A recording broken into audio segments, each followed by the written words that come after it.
एक बात सुनी है क्या आपने, पुराना जाएगा तभी तो नया आएगा। कह रहे ये क्या बोल रहे हो सर आप।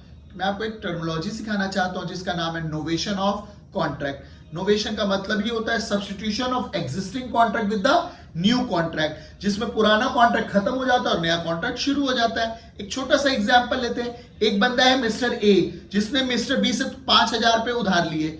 अब क्या हुआ कि मिस्टर ए ने मिस्टर सी से बात करी और मिस्टर सी को बोला यार तू मेरे बदले ये लोन चुका दे, और मिस्टर सी रेडी हो गया।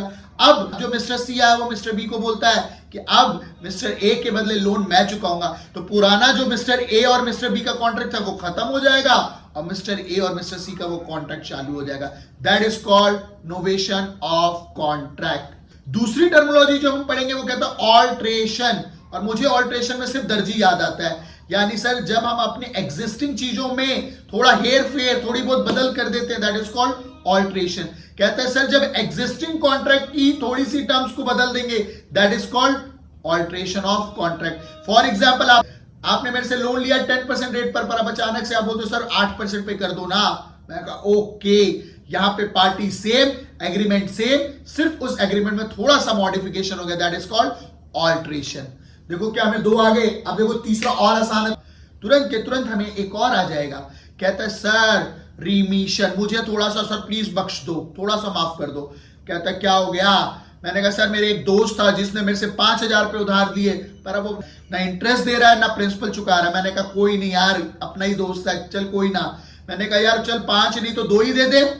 Acceptance of lesser performance, that is called remission. यानी ऑब्लिगेशन 5,000 की थी पर अब वो चुका सिर्फ 2,000 रहा और मैंने उसको एक्सेप्ट कर रहा हूं, that is called remission of contract. Sir चौथा कहता है सर रिसीशन। रिसीशन का मतलब होता है कैंसिलेशन, जहां दोनों पार्टीज तैयार हो गई अपने कॉन्ट्रैक्ट को कैंसिल करने के लिए, दैट इज कॉल्ड रिसीशन।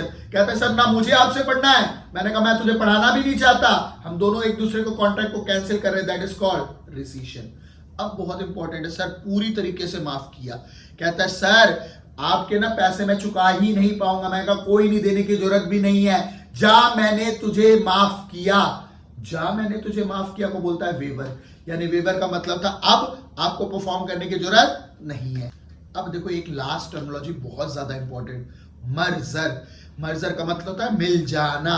कहता है सर सुपीरियर राइट और इंफीरियर राइट की कहानी। अब जो पढ़ने वाला कॉन्सेप्ट है उसका नाम है मर्जर, मरना नहीं है, इसका मतलब है मिल जाना। अब देखो कहता है सर 2 तरीके के राइट होते हैं, एक सुपीरियर राइट और एक इंफीरियर राइट। एग्जाम्पल कहता है सर मैं ना इस घर पे किराए में रहता हूं, मेरे पास कैसा राइट है, टेनेंसी का राइट है, ये सुपीरियर राइट नहीं होता, ये इंफीरियर राइट होता है। अब मैंने ये घर भी खरीद लिया, अब मेरे पास एक सुपीरियर राइट है ओनरशिप का और एक है टेनेंसी का। अब कौन सा चलेगा, तो कहता है सर मिलने के बाद सिर्फ एक बचेगा। और हम बोलते हैं हमेशा जब भी इंफीरियर राइट और सुपीरियर राइट एक साथ आते हैं तो एक भस्म हो जाता है और एक बच जाता है, और जो बच जाता है उसे बोलते हैं सुपीरियर राइट्स।